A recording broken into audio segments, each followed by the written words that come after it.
공급 위주의 정책과 수요 억제의 균형 문제. 지난달 한 아파트 분양 현장에서 벌어진 일입니다. 새벽부터 줄을 선 사람들이 수천 명이었습니다. 그중 한 중년 남성은 밤을 새워 기다렸습니다. 그런데 막상 접수 창고에 도착했을 때 담당자가 고개를 저었습니다. 청약 자격이 안 된다는 것이었습니다.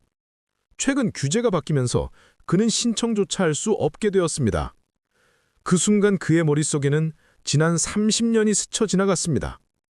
평생 성실히 일하며 내 집 마련을 꿈을 키웠는데 이제 와서 그 꿈이 산산조각 나는 것을 느꼈습니다.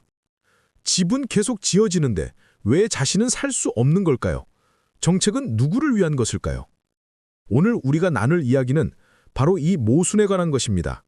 집을 늘리면서 동시에 사지 못하게 막는 정책, 그 속에서 길을 잃은 우리 중년층의 이야기입니다. 첫 번째 혼란, 늘어나는 집과 멀어지는 꿈. 50대 후반의 한 직장인이 있었습니다. 그는 30년 동안 회사를 다니며 성실하게 저축했습니다. 전세로 이사를 다니며 언젠가는 내 집을 갖겠다는 꿈을 키웠습니다. 드디어 목돈이 모였고 이제는 아파트를 살 수 있을 것 같았습니다. 마침 정부에서 대규모 신도시 개발을 발표했습니다. 수만 가구가 공급된다는 소식에 그는 희망을 품었습니다. 분양 공고가 났습니다. 그는 꼼꼼히 자격 요건을 확인했습니다. 그런데 이상한 점을 발견했습니다. 청약 통장 가입 기간, 납입 횟수, 지역 거주 기간 등 온갖 조건들이 붙어 있었습니다. 그는 그 조건들을 하나씩 확인했습니다. 청약 통장은 있었습니다. 하지만 가입한 지 얼마 되지 않았습니다. 몇 년 전에야 청약 통장의 중요성을 알고 만들었기 때문입니다. 지역 거주 기간도 문제였습니다. 그는 직장 때문에 몇 년 전 이 지역으로 이사를 왔습니다. 아직 거주 기간이 짧았습니다. 무주택 기간은 충분했지만 다른 조건들이 발목을 잡았습니다. 결국 그는 신청조차 할 수 없었습니다. 분양받을 자격이 없다는 통보를 받았습니다. 그는 이해할 수 없었습니다. 집은 수만 채를 짓는다면서 왜 자신 같은 무주택자는 신청할 수 없는 걸까요? 정부는 공급을 늘린다고 하면서 왜 동시에 수요를 막는 걸까요? 그날 밤 그는 뉴스를 보며 분노했습니다. 대규모 공급 정책을 자랑하는 정치인들의 모습이 공허하게 느껴졌습니다. 친구에게 하소연했습니다. 친구는 한숨을 쉬며 말했습니다. 자기도 마찬가지라고, 집은 많이 짓는데 살 사람은 제한한다고 답답해했습니다. 두 사람은 밤새 이야기를 나눴습니다. 도대체 이 정책이 누구를 위한 것인지, 왜 이렇게 모순적인지 이해할 수 없었습니다. 두 번째 모순, 공급하면서 막는 이중잣대. 다음 날 그는 부동산 전문가를 찾아갔습니다. 도저히 이해할 수 없는 정책의 논리를 알고 싶었습니다. 전문가는 차분하게 설명해 주었습니다. 정부의 고민을 이해해야 한다고 말문을 열었습니다. 집값이 오르면 국민들이 불만을 토로합니다. 그래서 공급을 늘려야 합니다. 집이 많아지면 가격이 안정된다는 논리입니다. 하지만 동시에 투기를 막아야 합니다. 집이 늘어나도 투기 수요가 몰리면 가격이 오릅니다. 그래서 규제가 필요합니다. 진짜 필요한 사람에게만 집이 돌아가도록 장치를 만듭니다. 청약제도가 그것이고 각종 자격 요건이 그것입니다. 표면적으로는 합리적으로 보였습니다. 하지만 전문가는 고개를 저었습니다. 문제는 그 과정에서 정작 집이 필요한 서민들이 배제된다는 점이라고 지적했습니다. 청약 통장을 오래 가입한 사람, 한 지역에 오래 산 사람, 복잡한 제도를 잘 아는 사람들이 유리합니다.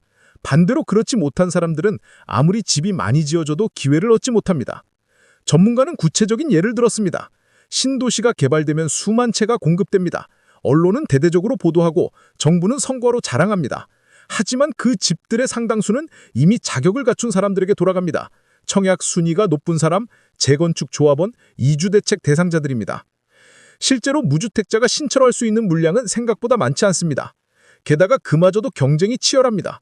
수십 대 1, 때로는 100대 1이 넘는 경쟁률을 뚫어야 합니다. 결국 운이 좋거나 조건이 완벽하거나 둘 중 하나여야 합니다. 평범한 무주택자는 기회조차 얻기 어렵습니다. 그는 소름이 돋았습니다.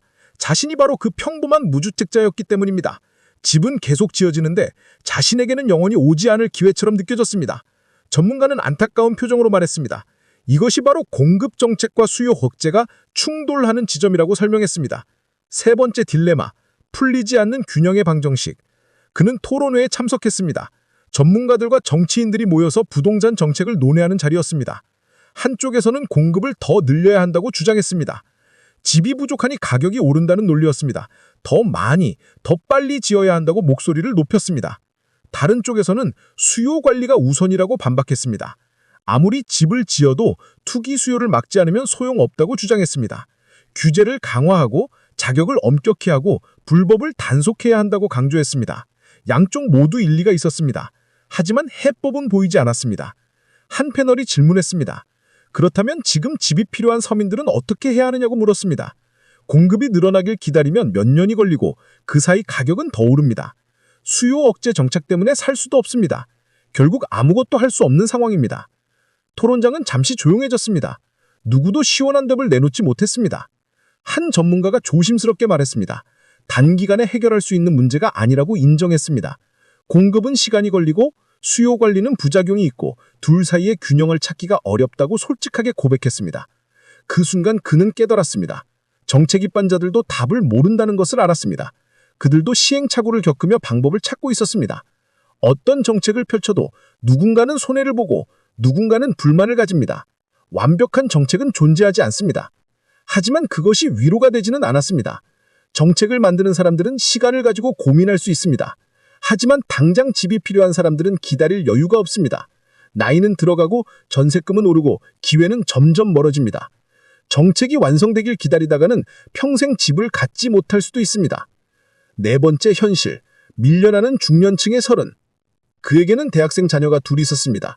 큰아이는 졸업을 앞두고 있었고 작은아이는 군대에 갔습니다. 몇 년 후면 둘 다 사회에 나갈 것입니다. 그는 아이들에게 집 한 채라도 마련해주고 싶었지만 현실은 녹록치 않았습니다. 정부는 청년 정책을 강조했습니다. 신혼부부 특별공급, 청년 특별공급, 생애 최초 특별공급 등 젊은 층을 위한 제도들이 쏟아졌습니다. 물론 필요한 정책들입니다. 젊은이들도 집이 필요하고 지원받아야 합니다. 하지만 그 과정에서 중년층은 자꾸만 밀려났습니다. 일반 분양 물량은 점점 줄어들었습니다.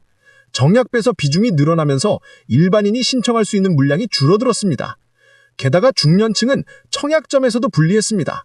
나이가 많다고 해서 유리한 것도 아니고 그렇다고 젊은 층처럼 특별한 혜택이 있는 것도 아닙니다. 한 친구가 분통을 터뜨렸습니다. 평생 성실히 살아왔는데 이제 와서 설 자리가 없다고 울분을 토했습니다. 젊을 때는 집값이 너무 비싸서 못 샀고 이제 좀 여유가 생기니 자격이 안 된다고 했습니다. 도대체 언제 집을 사라는 것인지 따졌습니다. 다른 친구는 자조적으로 웃었습니다.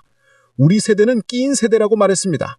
윗세대는 집값이 쌀 때 샀고 아랫세대는 정책 지원을 받습니다. 중년층은 비싼 가격에 사야 하면서 지원도 받지 못합니다. 가장 힘든 시기를 보내면서도 가장 소외된 세대입니다. 그날 밤 그는 잠을 이룰 수 없었습니다. 자신의 인생이 너무 억울했습니다. 열심히 일하고 세금 내고 법 지키며 살았는데 왜 집 한 채 마련하는 것이 이렇게 어려운지 이해할 수 없었습니다. 정책은 계속 바뀌고 그때마다 희망은 멀어지고 결국 자신은 평생 세입자로 살아야 할 것 같았습니다. 다섯 번째 각성, 제도를 탓할 것이 아니라 하지만 그는 주저앉을 수 없었습니다. 가족이 있었고 책임이 있었고 포기할 수 없었습니다. 그는 다시 공부하기 시작했습니다. 청약제도를 샅샅이 파헤쳤습니다. 어떤 조건이 유리한지 어떤 전략이 필요한지 알아봤습니다. 밤마다 인터넷을 뒤지고 카페에 가입하고 전문가 강의를 들었습니다. 그러면서 깨달았습니다. 제도가 복잡한 만큼 틈새도 있다는 것을 알았습니다. 모두가 선호하는 지역만 경쟁이 치열하고 다른 지역은 상대적으로 기회가 많았습니다. 모두가 신도시만 보는 동안 기존 도심 재건축도 기회였습니다.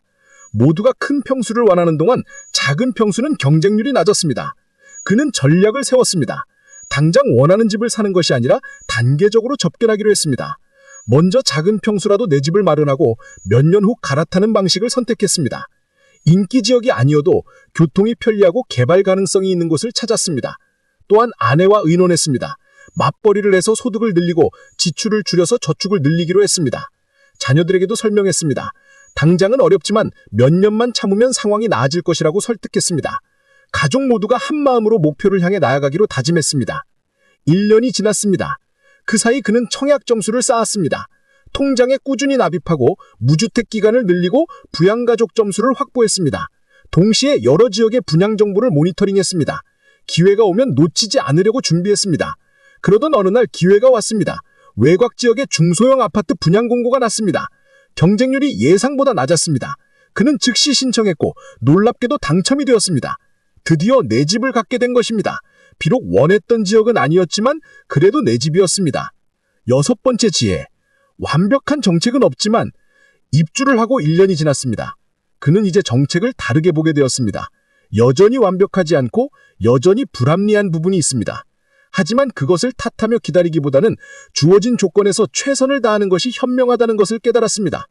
정책은 계속 변합니다. 정부가 바뀌면 방향이 바뀌고 시장 상황에 따라 내용이 바뀝니다. 어제의 정답이 오늘은 오답이 되고 오늘의 규제가 내일은 완화됩니다. 그 변화를 예측하거나 통제할 수는 없습니다. 하지만 적응할 수는 있습니다. 그는 주변 사람들에게 조언했습니다. 정책을 탓하지 말고 공부하라고 권했습니다. 불평할 시간에 정보를 모으고 원망할 시간에 전략을 세우라고 말했습니다. 완벽한 기회를 기다리지 말고 주어진 기회를 잡으라고 강조했습니다. 또한 현실적인 목표를 세우라고 조언했습니다. 처음부터 이상적인 집을 꿈꾸면 평생 이룰 수 없습니다.